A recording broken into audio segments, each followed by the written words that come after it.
ReZero, c'est vraiment le genre d'isekai qui n'a aucun intérêt. C'est tellement surcoté, ReZero. Subaru, c'est le pire personnage tellement principal que fait j'ai chier jamais devant vu. ReZero, Ça n'a aucun sens, bordel. L'autre La merde, j'ai arrêté de pleurer. Subaru est juste insupportable. Vous savez, j'ai toujours été quelqu'un de très indulgent. J'ai toujours respecté les avis des gens, quels qu'ils étaient. Parce qu'après tout, les goûts et les couleurs, ça ne se discute pas. Mais voyez-vous, lorsque ça concerne ReZero, alors là je suis pas ouvert au débat. J'aime ReZero. Non, j'adore ReZero. Pour vous dire, je suis tellement attaché à l'anime qu'à l'heure actuelle, je pourrais sans aucune hésitation le placer premier sur la liste des animés qui m'ont le plus touché. Bon, peut-être second en fait. Vrai oui, n'oublie jamais le sens des priorités. Pour être honnête, j'ai vu beaucoup d'isekai au cours de ma vie. J'en ai tellement vu que si la vie possédait des succès à débloquer en fonction de nos accomplissements, j'aurais sans doute obtenu celui du plus gros mage noir que cette terre ait porté, hein. Et vous voyez, aussi surprenant que ça puisse paraître, les isekai m'ont appris tout un tas de choses. Mushoku Tensei m'a par exemple appris qu'avoir une panne était très souvent un signe de dépression intense. Et donc que ça faisait plus de 20 ans que j'étais en dépression sans même le savoir. The Rising of the Shidero m'a fait comprendre qu'il ne fallait pas faire confiance à n'importe quelle fille qui semblait s'intéresser à toi. Après tout, comme on dit, mieux vaut être seul que mal accompagné. C'est vraiment une phrase de gros loser solitaire, ça. Et la multitude d'autres isekai que j'ai vus m'ont appris que parler d'un héros qui était transporté dans un nouveau monde, ça faisait pas toujours de bonnes histoires. Par contre, ça rapportait de la tunasse. Mais ce que m'a appris ReZero, c'est bien plus que ce que je pouvais espérer apprendre d'un animé. Il m'a appris à voir ma propre valeur. Quand j'ai terminé l'animé, j'étais époustouflé. Pas seulement par ses personnages sensationnels ou ses retournements de situation dantesques. Non, j'étais époustouflé par l'émotion pure qu'il m'avait fait ressentir. Des émotions si fortes qu'à certains moments, dites-vous que je devais prendre des pauses dans mon visionnage tellement j'en étais complètement chamboulé. Alors qu'à d'autres moments, l'animé parvenait à me provoquer un apaisement tel qu'il arrivait à avoir un réel impact sur ma vie. Mais en fin de compte, avec le temps, j'ai réalisé qu'à l'issue de mon visionnage, ReZero m'avait certes apporté tout un tas d'éclairages sur divers sujets sensibles de la vie, comme l'estime de soi, l'échec, la dépression, l'amour, mais que, malgré ça, une question restait tout de même sans réponse. Pourquoi ReZero est aussi différent ? Une question à laquelle j'ai toujours voulu répondre sur ma chaîne, mais que j'ai toujours repoussé à plus tard. Parce que, étant l'un de mes animés préférés, l'un des animés qui représente le plus pour moi, je savais que je serais forcément déçu de cette vidéo, hein. Vous savez, ce sentiment très particulier de quand on aime une chose, ça devient difficile à en parler tellement il y a de choses à dire dessus. Sauf que, bon, avec l'arrivée de la saison 3 très prochainement, je me suis dit que ça serait le timing parfait. Le timing parfait... pour se faire un peu de pognon! Non, parce que je vous avoue que les vacances m'ont ruiné, là. Bref, du coup, aujourd'hui on parle enfin de l'isekai que j'affectionne le plus au monde, j'ai nommé ReZero.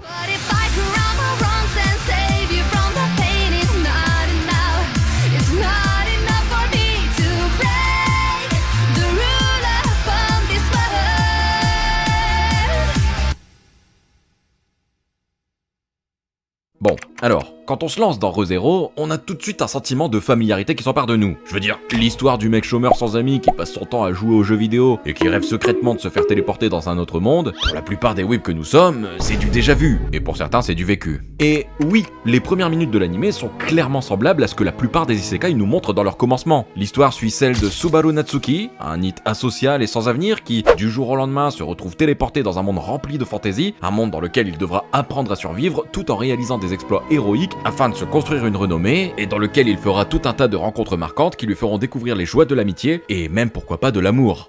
Enfin, tout ça, c'est ce qu'on imagine quand on parle d'invocation dans un autre monde, vu qu'on a été habitué à ce genre de scénario. Et Subaru y compris. Ouais, parce que durant les premières minutes qui suivent la téléportation de Subaru, on ne fait que découvrir le monde à travers ses propres yeux. Ses yeux qui sont ceux d'un weeb, on le rappelle. Ce que je veux dire, c'est que Subaru, il est comme nous. Il ne vit que pour les animés, les mangas et les jeux vidéo. Et du coup, passionné comme il est, des isekai, il en a lu un paquet, hein. Il en a tellement lu qu'en fait, il s'attend à vivre exactement ce qu'il a vu dans ses mangas préférés. Et on aurait tous eu les mêmes attentes. Wouah, j'ai enfin été téléporté dans un nouveau monde. Il est où mon harem ? Mais très vite, on se rend compte que ReZero n'est pas l'isekai classique qu'on a l'habitude de voir. L'anime a cette ambition de déconstruire tout ce à quoi on est habitué, en nous montrant une version plus réaliste de ce qu'il se passerait si nous, simples humains, étions téléportés dans ce genre d'univers. Subaru croit qu'il a été invoqué en étant complètement cheaté comme les héros des mangas qu'il a lus, alors que pas du tout. Il croit pouvoir gérer les conflits qui se dresseront devant lui avec facilité, alors que pas du tout. Il s'imagine venir au secours de la principale waifu de cet univers, alors que c'est elle qui vole à son secours. Bref, rien ne se passe comme il l'aurait imaginé. Non, même pas en fait. Rien ne se passe comme nous l'aurions imaginé. Et du coup, quand tu vois ça, bah tu peux pas t'empêcher de te demander, mais c'est quoi le but de l'animé? Pourquoi Subaru a été invoqué dans ce monde s'il n'a aucune capacité qui fait de lui un être unique? Quel va être son objectif durant 24 épisodes s'il a été invoqué pour au final n'avoir aucune influence sur le monde dans lequel il a atterri en fait? Et puis, c'est avec ces questions en tête que finalement, bah tu te laisses envoûter par cet univers rempli de couleurs, que tu te laisses attendrir par un duo formé de manière complètement inattendue, mais qui contre toute attente fonctionne vraiment bien, que tu sympathises avec les nombreux habitants de ce nouveau monde extrêmement sympathique. Bref, au final, tu te laisses porter parce que malgré tout, même s'il n'y a pas de but à proprement parler dans ce premier épisode, bah t'arrives tout de même à être assez intrigué par ce qu'il se passe pour avoir envie d'en découvrir plus. Tu prends conscience que Subaru est un mec bien qui pense avant tout aux autres au point d'aider des gens qu'il connaît à peine, ce qui te donne très sincèrement envie de le connaître un peu plus en profondeur. Tu découvres une jeune elfe franchement attachante mais particulièrement intrigante. Tu rigoles en écoutant les punchlines que se lance ce petit chaton tout mignon et ce héros peu conventionnel. Bref, tu passes un bon moment. Et puis, au bout des 20 premières minutes, l'animé change complètement de ton. L'esprit jovial du début laisse place à une ambiance glaciale, bien plus pesante. Et là, tu comprends que depuis tout ce temps, l'animé jouait en fait avec tes attentes, pour mieux t'emmener dans une aventure bien plus sombre que tu ne l'imaginais.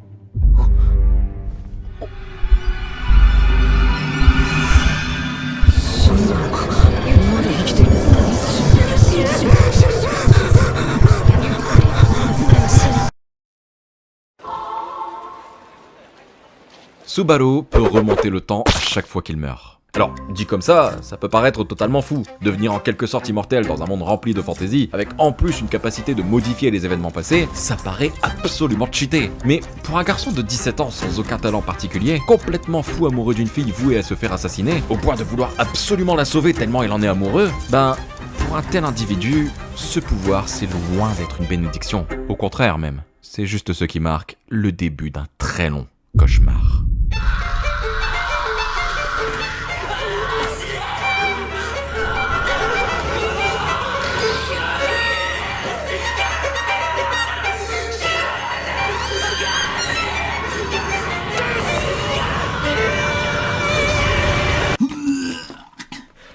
C'est le meilleur isekai.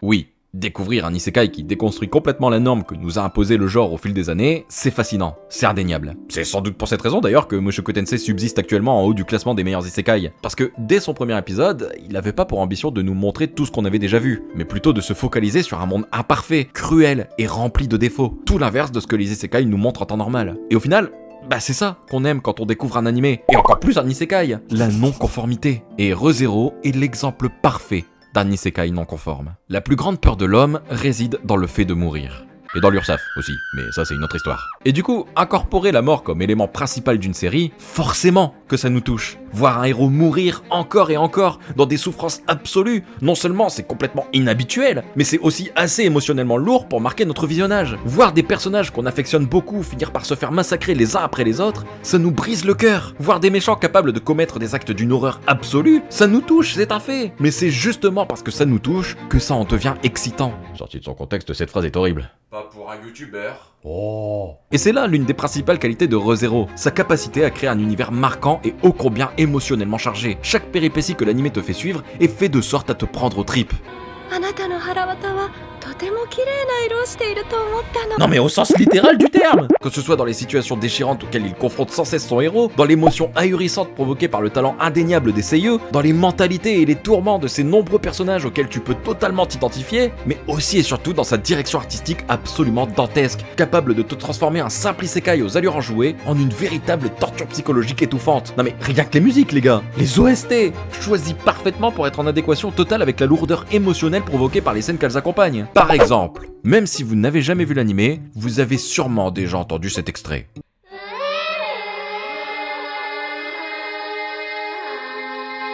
Et pour cause, rien que cet extrait de 2 petites secondes suffit parfaitement à exprimer un fort sentiment de malaise, à tel point que même moi maintenant je l'utilise comme référence quand je parle à mes potes d'une situation malaisante qui m'est arrivée. J'ai croisé Nico tout à l'heure sur le parking, et du coup, bah comme d'habitude, hein, je le vois, moi je lui crie Oh enculé.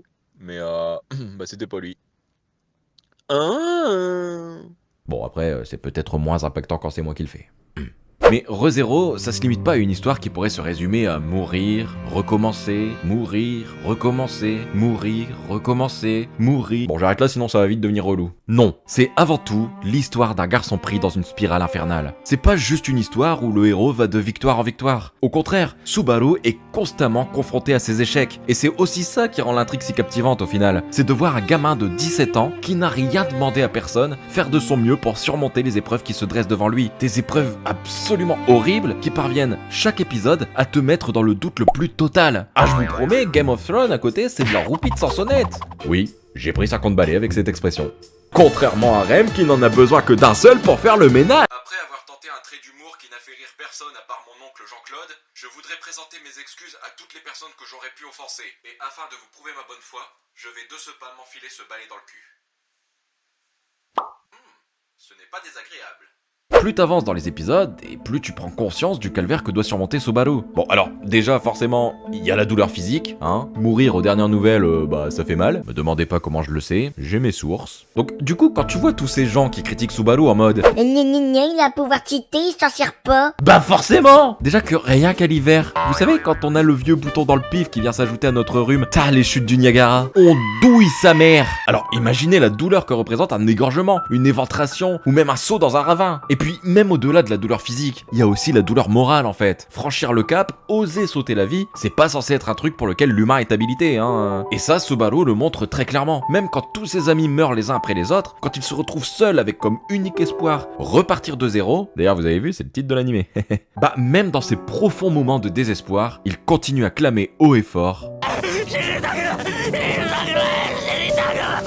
Et c'est pour ça que je l'aime tant, parce qu'il me provoque une telle peine quand je le vois comme ça. Une peine que j'ai jamais ressentie pour aucun autre personnage que lui. Un pauvre garçon de seulement 17 ans, hein, je le rappelle, qui doit surmonter ce que aucun être humain ne peut surmonter. Et même plus encore. Ouais, parce que c'est pas qu'une question de mort, ReZero. C'est aussi et surtout une question de profonde solitude. Subaru ne peut parler de sa faculté à personne, sous peine de se faire torturer par la sorcière de l'envie. Donc par conséquent, il est destiné à subir le fardeau qu'il traîne complètement seul. Il passe son temps à sauver des gens, à s'attacher à ces gens, à se créer des souvenirs avec eux, pour au final tout perdre après sa mort. Chaque fois qu'il meurt, ce qu'il a réalisé avant sa mort s'efface. Les gens l'oublient, ses exploits n'existent plus et ses souvenirs ne persistent plus que dans sa tête. Et au final, c'est peut-être ça qui le fait plus souffrir que la mort elle-même. Cette souffrance de voir des liens que t'as créés avec certaines personnes s'envoler complètement. Cette souffrance d'être le seul à se souvenir d'un bonheur qui n'a jamais existé pour personne d'autre. Voilà le véritable calvaire que Subaru est destiné à affronter jour après jour. Et du coup, quand tu vois qu'au bout de 14 épisodes, Subaru est passé par toutes les souffrances possibles, que ce soit la mort, la souffrance physique, la douleur émotionnelle de voir ses proches l'oublier, l'humiliation, le rejet, la solitude, bah tu te dis qu'il peut difficilement subir pire souffrance que ce qu'il a déjà subi. Ouais. Et pourtant... Ce qui parvient à rendre ReZero complètement unique, c'est son changement de ton permanent. Le fait que la série puisse passer de moments d'extrême désespoir à une positivité éclatante, c'est tout bonnement incroyable. Et s'il y a bien un moment qui prouve la faculté inouïe de ReZero quant à être un putain d'ascenseur émotionnel, excusez-moi du terme, hein, c'est bien l'épisode 15, ou l'épisode 8, si vous regardez la version longue de l'animé. Dans les épisodes qui précèdent le 15e de la première saison, Subaru meurt encore et encore en essayant de sauver les gens qu'il aime, mais encore une fois, il ne cesse de les voir mourir les uns après les autres dans des façons plus qu'horribles. L'épisode 15 est l'apogée de la souffrance que peut ressentir Subaru. Cet épisode est d'une monstruosité absolue, un moment choquant dont personne n'aurait pu imaginer l'existence quand on revoit ce sourire naïf du tout premier épisode. Dans cet épisode, on est témoin d'une sauvagerie sans nom, le tout orchestré par l'un des méchants à la fois les plus terrifiants et des plus tristement touchants aussi d'une certaine manière. Dans cet épisode, on souffre en même temps que Subaru. On est submergé par tout un tas d'émotions différentes. La peur, la tristesse, le dégoût et même la colère. Et aussi fou que ça puisse paraître, c'est cet épisode qui a permis au monde entier de découvrir la grandeur de ReZero. Les œuvres les plus sensationnelles sont celles qui parviennent à marquer les esprits, à rappeler une certaine émotion à l'entente de son titre, à la vue de l'un de ses personnages, ou même simplement à l'écoute de l'une de ses musiques. Si je vous mets par exemple l'OST Homecoming de Naruto, vous repenserez forcément à la mort d'Itachi. Si je vous mets l'OST de Shingeki no Kyojin intitulé Vogal im Kafing, désolé pour vos oreilles, je suis pas allemand, vous repenserez forcément à la scène mémorable de la trahison de Reiner et Bertholdt. Et ben, c'est avec l'épisode 15 que ReZero est devenu ce genre d'animé mémorable. À tel point que pour ma part, il est devenu impossible d'écouter l'OST Requiem of Silence sans avoir envie de chialer. Ah bah je vous laisse deviner comment j'ai monté cette partie de la vidéo. Des larmes coulent sur mon sperme.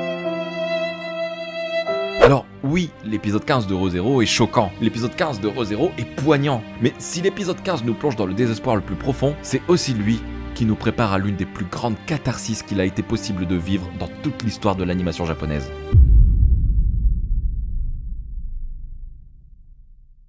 L'épisode 18 est selon moi le point culminant de la série. Le moment où Subaru se libère enfin de certains de ses démons. Après avoir subi les pires atrocités physiques et traversé des souffrances psychologiques intenses, Subaru atteint un point de rupture. Il n'a plus qu'une seule envie, abandonner. Ce qu'il a vécu l'a brisé à un niveau profond, le privant de tout espoir. Peu importe combien il essaie de sauver ceux qu'il aime, il se voit comme un échec permanent, condamné à l'impuissance. Et c'est là qu'il explose. Toute cette rage, cette haine qu'il porte en lui depuis des années refait surface. Non pas à cause de ce qu'il a vécu dans ce nouveau monde, mais à cause de ce qu'il traîne avec lui depuis toujours. Subaru ne hait pas le monde qui l'entoure. Il se hait lui-même. Il se dégoûte, il se considère comme un échec pathétique, incapable de trouver une raison d'être. Il se noie dans cette image déformée de lui-même, persuadé qu'il est inutile, que personne n'attend rien de lui, qu'il ne sert à rien. À ses yeux, il est voué à l'échec, sans ambition, sans avenir. Et ce profond sentiment de mépris de soi, cette croyance en son insignifiance, c'est ce qui l'a conduit au bord du gouffre. スバル君は自分のことしか知らない。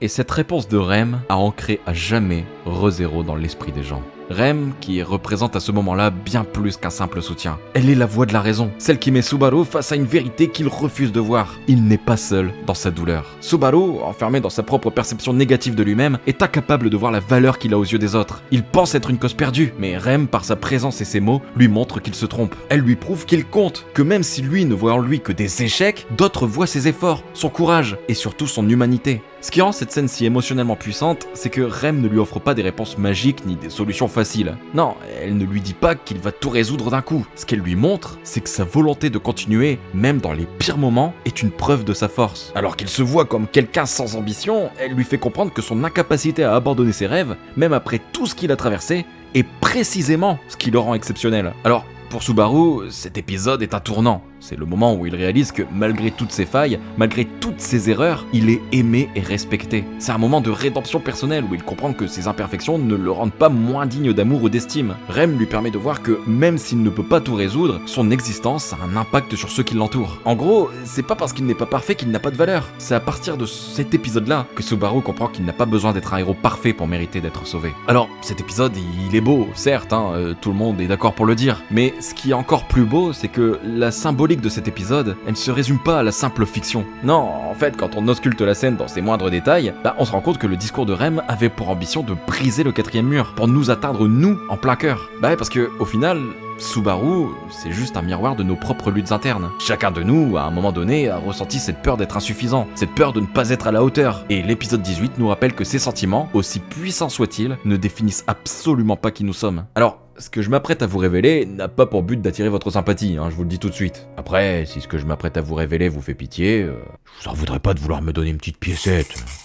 Mais il faut que je vous explique pourquoi ReZero m'a apporté bien plus qu'un simple divertissement, et qu'il a, en partie, changé ma vie. Je suis exactement comme Subaru. Non pas que je peux retourner dans le temps à chaque fois que je crève, J'ai toujours été quelqu'un de très renfermé, quelqu'un obnubilé par le regard des autres. J'ai jamais accompli de grandes choses, j'ai jamais eu une très haute estime de moi, j'ai jamais eu la volonté de rêver grand, je me suis juste toujours contenté de me terrer dans mon coin, de travailler dans mon coin et de passer mon unique temps libre à rester dans mon coin. Que ce soit dans ma vie ou sur YouTube, j'ai toujours essayé d'être le mec drôle, parce que je pensais qu'en faisant rire les gens, ils verraient pas mes défauts et finiraient même par m'aimer. Et du coup, vous comprenez maintenant pourquoi ce monologue de Rem m'a autant bouleversé lorsque je l'ai découvert. Et encore aujourd'hui, après la 314e écoute, Rem m'a fait comprendre que qu'importe à quel point vous vous dégoûtez, il y aura toujours des gens qui verront le bien en vous quand vous-même vous ne le verrez plus. Et c'est pour ça que j'affectionne tellement Subaru. Lui aussi, comme moi, il avait besoin de ce monologue de Rem pour comprendre que sa vision de lui-même n'était pas celle de ceux qui l'entouraient. Bon, alors je dis pas que cet épisode a totalement soigné mon syndrome de l'imposteur, non, pas du tout. Mais c'est juste que, comme dans l'animé, à partir de ce moment-là, certains freins que Subaru ressentait vis-à-vis de son dégoût pour lui-même se sont peu à peu estompés. Il est devenu plus sûr de lui, déterminé, confiant, et même finalement héroïque. Cet épisode est clairement mon préféré de tout l'animé. Parce qu'au final, il détermine à lui seul la puissance et l'ingéniosité de toute l'écriture de ReZero. À travers Rem, la série nous montre que certains animés peuvent dépasser le stade du simple divertissement pour devenir une source de réflexion et d'amélioration personnelle. Et les animés, c'est pour les enfants. Non. Et du coup, à l'issue de cet épisode, on a juste envie de voir Rem heureuse, de la voir accéder au bonheur aux côtés de l'homme qu'elle aime. ミリアが好きだ。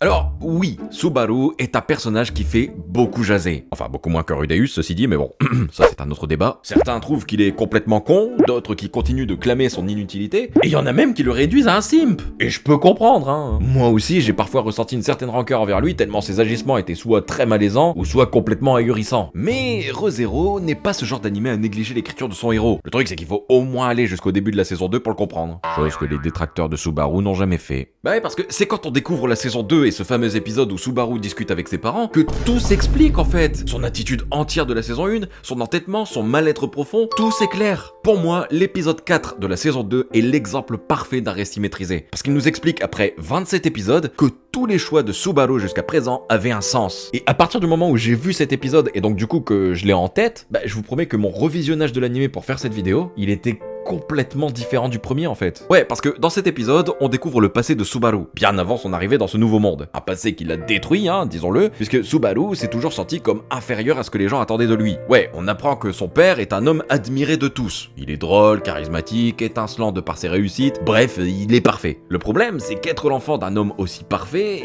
bah ça fout la pression, hein. Et c'est justement cette pression qui a détruit Subaru. Dès son plus jeune âge, Subaru s'est senti obligé de correspondre à cette image parfaite que les autres attendaient de lui, de devenir aussi exceptionnel que son père l'était. Mais bon, il avait beau faire tous les efforts possibles, bah il a vite pris conscience qu'il serait jamais à la hauteur de son père, hein. Et c'est justement cette prise de conscience qui a déclenché en lui une véritable crise identitaire. Bah ouais, parce que quand il a vu que, malgré ses efforts pour être au cœur de l'attention, les gens se sont finalement lassés de lui, bah Subaru il s'est vite retrouvé face à une vérité insupportable. Personne ne le voyait pour qui il était réellement. Il n'avait aucune qualité aux yeux des autres. Et c'est cette révélation qui l'a conduit à abandonner. Il a arrêté d'aller à l'école, s'est enfermé dans sa chambre, coupé du monde, fuyant tout contact pour éviter d'être de nouveau blessé. Et du coup, bah c'est ce Subaru-là qu'on découvre au tout début de l'animé. Ce Subaru déjà meurtri par son passé, bien avant son arrivée dans ce nouveau monde. Un Subaru solitaire, dévasté par la déception de n'avoir jamais été à la hauteur de ses propres attentes. Et maintenant qu'on connaît son passé, bah on se rend compte que l'animé essayait de nous prévenir depuis le début de son mal-être en fait. Quand on le rencontre au tout début de l'histoire, dans la supérette avant de se faire téléporter, on le voit avec un visage très fermé, des yeux tristes et embarrassés de voir des lycéens passer devant lui, comme si cette vision de l'école lui provoquait une sorte de mal-être. Puis, une fois qu'il se fait isekaied, son visage s'éclaircit totalement.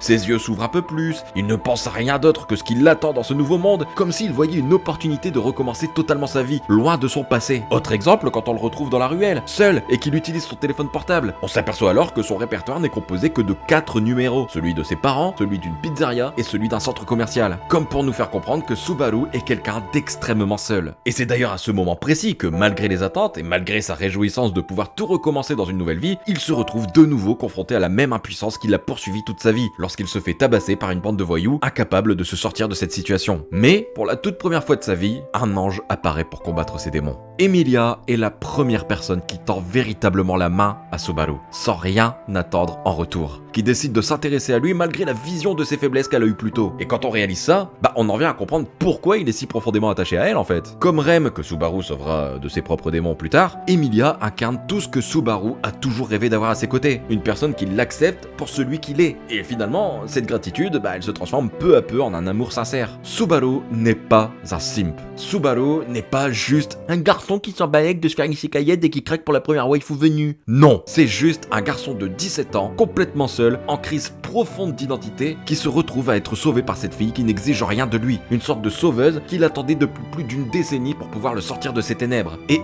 en vrai, quand on prend conscience de ça, bah on aurait absolument tous réagi comme lui si on avait été à sa place. Surtout quand on voit le power-up qu'Emilia a eu dans la saison 3. Ah bah excusez-moi de péter l'ambiance, mais j'ai toujours pas parlé de Nibar dans cette vidéo. Moi aussi je commence à avoir une certaine crise identitaire là, hein. Et même après ça, tous les agissements de Subaru continuent d'avoir un sens quand on a pris conscience de son passé. S'il s'acharne à sauver Emilia, Rem, Ram, Béatrice et même Roswell lors du second arc, c'est parce qu'ils sont les seuls amis qu'il ne s'est jamais fait. C'est pas complètement illogique. En fait, son acte est délibéré. Il veut protéger ces gens qui lui ont permis d'être celui qu'il est vraiment. D'où son envie de rester avec eux le plus longtemps possible. 好きだったからさ、この場所が大事だと覚えてたからさ、この場所がだから取り戻したいって必死だったんだよ。S'il se ridiculise devant la cour royale en tentant d'aider Emilia à sa façon, certes, c'est hyper malaisant, je vous le conçois, mais c'est pas parce qu'il est con et qu'il ne réfléchit pas. C'est parce qu'il ressent ce besoin viscéral d'être utile, de prouver qu'il a de la valeur, qu'il est quelqu'un sur qui on peut compter. Non, quelqu'un sur qui on doit compter. S'il déteste autant Julius, c'est pas par simple jalousie mal placée, c'est parce que ce dernier a hérité de la noblesse et de la reconnaissance que ses parents possédaient. Un héritage que lui-même, malgré tous ses efforts, n'a jamais réussi à obtenir. Et enfin, quand il se dispute avec Emilia, en exigeant qu'elle lui soit redevable, c'est pas par pur égoïsme, c'est juste sa peur du rejet, sa peur que malgré tous ses efforts, il finisse seul. Cette même peur qui l'obstinait durant son enfance, ce besoin désespéré que ses amis le reconnaissent enfin. こんな楽しいこと俺と一緒にいなきゃ味わえないんだって。そいつらは後悔でも何でもしてつまらない時間を無駄に過ごしてればいいんだって。 Et du coup, c'est après toutes ces erreurs que Subaru réalise que, même dans ce nouveau monde, même dans cette nouvelle vie où le poids du nom de son père n'existe pas, il est destiné à rester ce garçon qui répète les mêmes erreurs, encore et encore. Et cette prise de conscience le conduit au profond dégoût de lui-même qu'il nous témoigne finalement dans l'épisode 18. Et vous voyez, je pense que c'est pour ça que Subaru n'est pas apprécié, parce qu'il est beaucoup trop humain au final. En vrai, quand on y pense, l'anime vous fait faire exactement ce que les autres personnages font à Subaru. Vous attendez de lui qu'il soit héroïque, vous attendez qu'il soit cette image du héros d'isekai badass que vous vous faites, et finalement, vous le rejetez quand vous vous apercevez qu'il est juste humain en fait. Qu'il n'est pas l'être unique que vous voudriez qu'il soit, mais qu'il est comme tout le monde.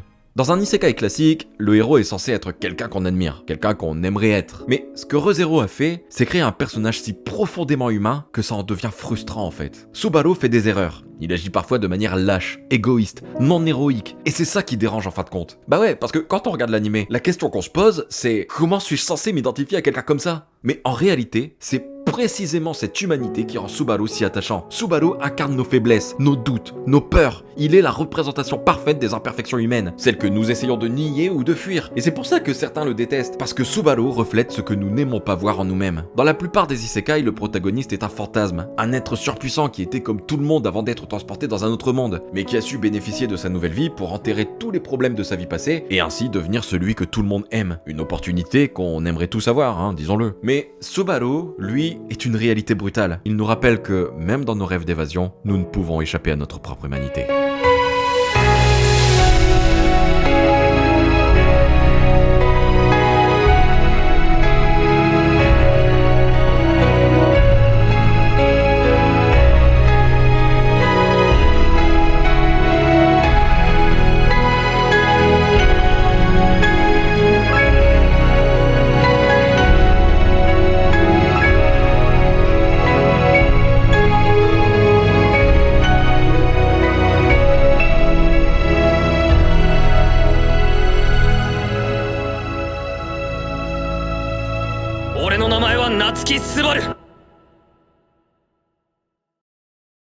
Alors, bien sûr, ReZero ne se résume pas qu'à 3 épisodes en particulier. Non, chaque épisode est une source d'émotions fortes. Chaque arc narratif est raconté de sorte à toujours jouer avec tes sentiments. Chaque personnage rencontré laisse une marque en toi, à tel point que t'en viens à t'identifier à chacun d'entre eux. La précarité de Felt, la solitude de Béatrice, le désespoir de Puck, les regrets de Willem, la peur de l'inconnu de Garfield, la folie de Betelgeuse, et même l'amour de Rem. ReZero fait partie pour moi des meilleurs animés jamais créés. C'est pas qu'une simple histoire d'un gamin transporté dans un autre monde, c'est une véritable expérience à vivre. Une expérience qui changera son héros à tout jamais, mais également tous ceux qui se lanceront dans le récit de son aventure.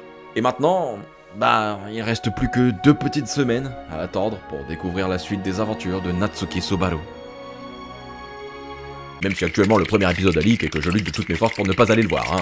Bref, voilà ce qui conclut cette vidéo. J'espère qu'elle vous aura plu, malgré son côté un peu plus narratif et un peu plus sérieux que d'habitude. Parfois ça fait du bien d'être sérieux aussi, Quoi qu'il en soit, j'espère vraiment qu'elle vous aura plu parce que c'est un sujet assez sensible pour moi et un sujet que j'aimerais traiter de la meilleure des façons, mais hélas, le parfait n'existe pas, vous le savez très bien. Sinon, vous ne seriez pas abonné à cette chaîne. J'espère aussi que j'aurais pu donner envie à ceux qui n'ont pas encore vu l'animé d'aller le regarder. Oui, parce qu'il y a des gens qui n'ont toujours pas vu l'animé. Et pour les autres, j'espère que j'aurai réussi à vous hyper encore plus pour la saison 3 qui arrive très prochainement, disons-le. Quoi qu'il en soit, merci d'avoir regardé jusque-là. En ce qui concerne la prochaine vidéo, elle sera très longue aussi, donc d'ailleurs je vais aller me remettre au travail tout de suite après celle-là, puisque vous le savez, mais l'automne arrive à grands pas les amis. Du coup, vous sachez ce que ça veut dire. Bref, merci d'avoir regardé cette vidéo, merci d'être là, merci d'être vous. Et puis sur ce, moi je vous laisse, je vous fais des bisous, et je vous dis à plus dans une prochaine vidéo.